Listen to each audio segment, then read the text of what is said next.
Здравствуйте, друзья, в эфире Геоэнергетика Инфо, с вами Радайкин Максим и мой сегодняшний собеседник Александр Фролов. Здравствуйте.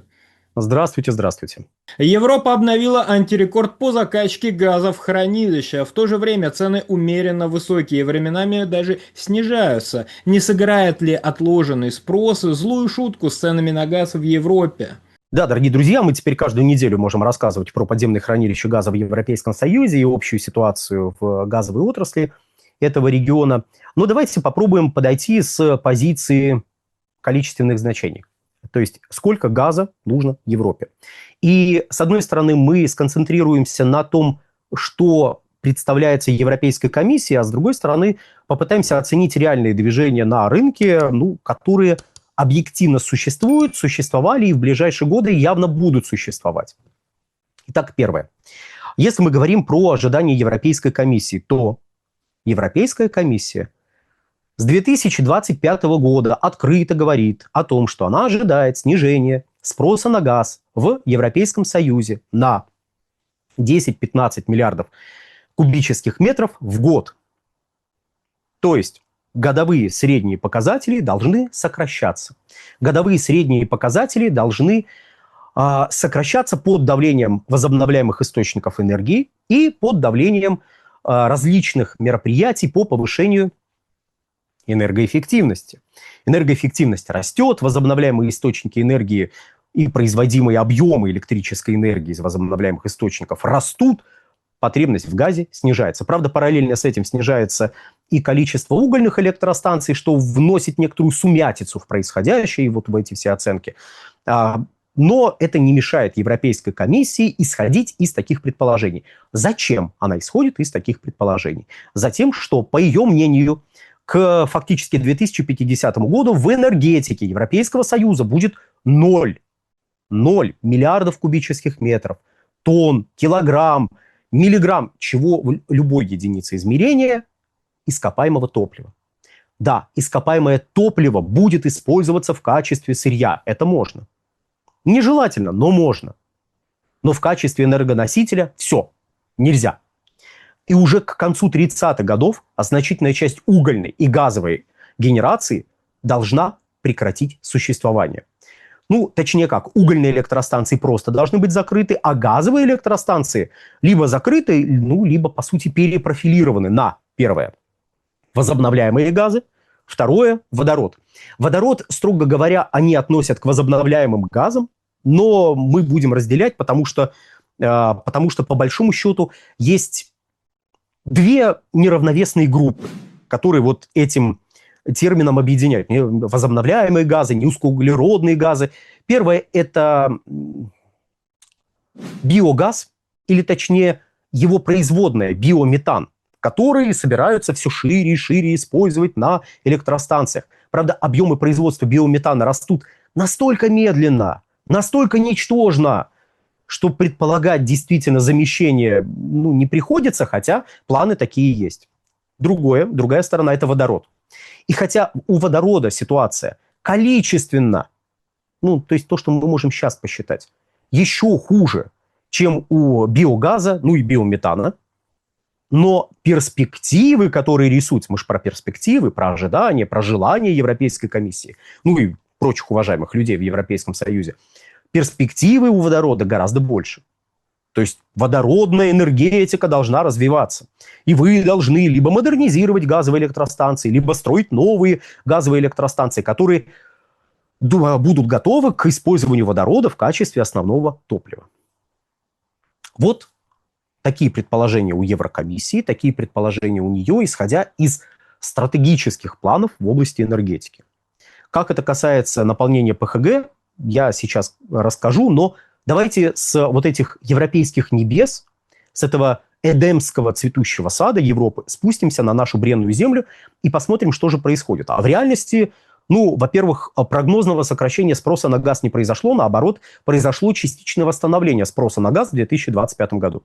То есть вместо того, чтобы снизить спрос, как предполагалось, потребители в Евросоюзе его, наоборот, повысили.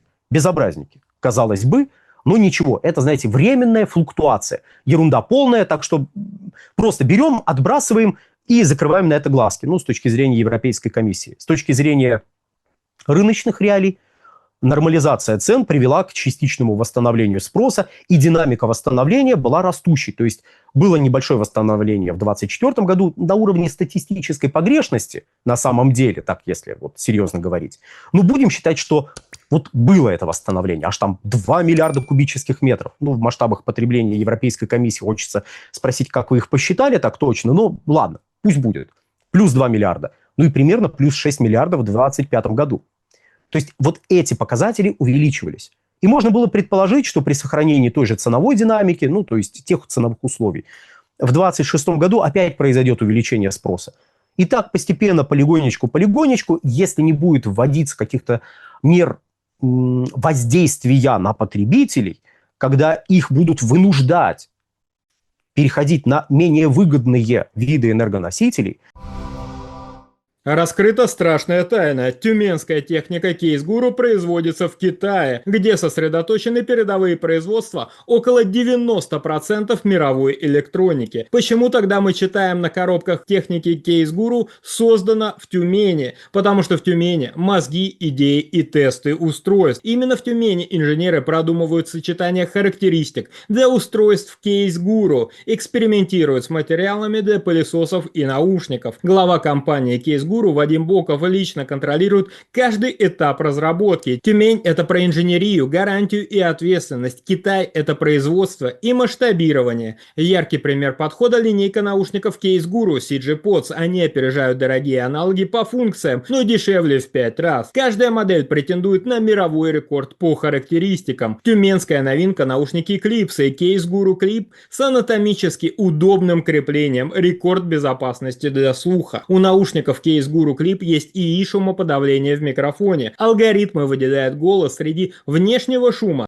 Кристальная слышимость даже в метро или аэропорту. Мировой рекорд неубиваемости у Case Guru X. Стойкие наушники с прочным кейсом из авиационного алюминия. Выдерживают до 220 кг нагрузки. Еще одна модель Case Guru Sport. Универсальные наушники для любых ушей. Подходят для 98 различных типов ушей благодаря своему креплению. Купить легендарные тюменские наушники-рекордсмены можно по QR-коду на экране или по ссылке в описании. Забирайте наш промокод GEO26 на скидку до 1000 рублей. Установите приложение Case Guru и получайте больше скидок и бонусов. Сразу после установки целых 500 бонусов уже на счету.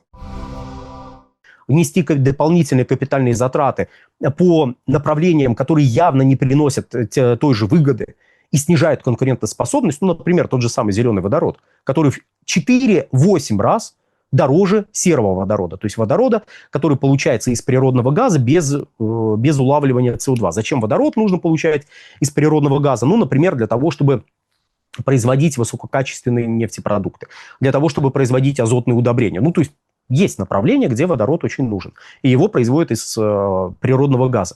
И вот это направление тоже бы росло. А по мере вытеснения угольной генерации, которая, неизбежна, условия газовой генерации, рыночные условия, в которых газовая генерация работает, были бы все более и более для нее благоприятные. И тут пришел 26-й год, пришли вот эти вот цены, вот эта доступность газа, и мы сейчас наблюдаем, по сути, условия, которые, скорее всего, приведут к сокращению спроса на газ в Европейском Союзе. Для чего я все это проговорил, если, казалось бы, банальная тема, ПХГ. Просто скажи, что не будет у них газа к зиме, они все замерзнут. Во-первых, мы на этом канале так не говорим. Если вдруг вы видели у нас превью, где что-то такое сказано, то это для привлечения внимания. Ни в одном видео мы не утверждаем, что Европа замерзнет. Наоборот. Мы говорим, как правило, что Европа пропетляет. Может быть, не вся, может быть, не все, но пропетляет. И пропетляет ли она следующей зимой? Да, скорее всего, пропетляет. Опять же, будут ли у нее проблемы? Да, скорее всего, будут у нее проблемы.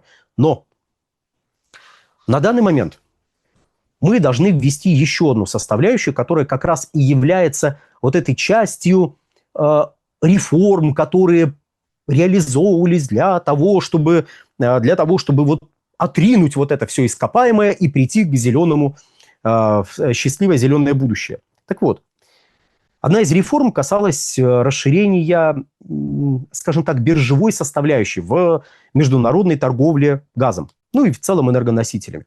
Невидимой руке рынка было отдано на откуп наполнение подземных хранилищ. То есть не только международная торговля, когда вы говорите всем вашим зарубежным поставщикам: быстренько отказываемся от нефтяной привязки в наших долгосрочных контрактах и переходим на биржевое ценообразование. Либо напрямую идем на биржу, торгуем, либо косвенным образом используем биржевые инструменты для определения цены вашего газа по долгосрочным контрактам. То есть так или иначе все идем на биржу. И в то же время простые ребята, простые европейские компании: давайте, наполняйте ПХГ, на ваши плечи это все возлагается. Надо быстренько всех раздробить, надо всех быстренько разделить по видам бизнеса. Здесь мы транспортируем газ, здесь мы его храним, здесь мы его добываем, здесь занимаемся трейдерскими операциями. И вот вы покупаете газ, платите за хранение газа, и потом зимой его продаете. Кто эти вы? В ходе многочисленных реформ, которые проводились с лета 2009 года, ну а прорабатывались, понятное дело, ранее, было произведено разделение компаний по вот этим направлениям бизнеса. Была повышена биржевая составляющая в ценообразовании. И таким образом предполагалось, что Европа как рынок покупателя – это базовая установка, которая влияет вообще на значительную часть тех реформ, которые реализуются на территории Европейского Союза. Так вот, Европа как рынок покупателя привлечет поставщиков, поставщики набегут, цены упадут. Вот эти простые компании, которых отделили от там добычи, от транспортировки, хранения, они будут этот газ покупать. Они не будут монополизировать рынок, потому что они будут отдельно платить за хранение и зарабатывать на том, чтобы вот они газ дешево купили и подороже немножечко продали зимой. С точки зрения европейской компании сейчас, вот опять же, из этого цветущего сада, который я только что описал, спускаемся на нашу бренную землю и видим следующую картину. С точки зрения европейского покупателя, который собирается заработать на газе зимой, ситуация неоднозначная. Вроде как цены высокие и дальше могут быть еще выше, но они умеренно высокие и могут быть ниже, чем сейчас. Почему ниже? Ну, потому что уважаемые люди говорят: не сегодня-завтра Ормузский пролив откроется, ситуация нормализуется, энергоносители вновь пойдут на мировой рынок. Может так произойти? Ну, чисто теоретически, почему нет? Может. Правда, чем ближе лето, тем меньше шансов, но, опять же, может так произойти. А значит, если вы сейчас купите по 400, по 500, по 600 долларов за 1000 кубов, заплатите за хранение этого газа, то перепродать с прибылью зимой, когда все, ближневосточного кризиса нет, газ идет в прежних объемах и все хорошо, вы не сможете. Поэтому лучше коней попридержать. Лучше подождать немножечко и не покупать сейчас газ. Ну, мало ли, летом он подешевеет, вот тогда купите, и, пожалуйста, вот газ пришел, вы его купили, закачали. Тем более платить нужно будет меньше, потому что времени на хранение пройдет гораздо меньше. И все, зимой вы перепродадите с прибылью. Вот так.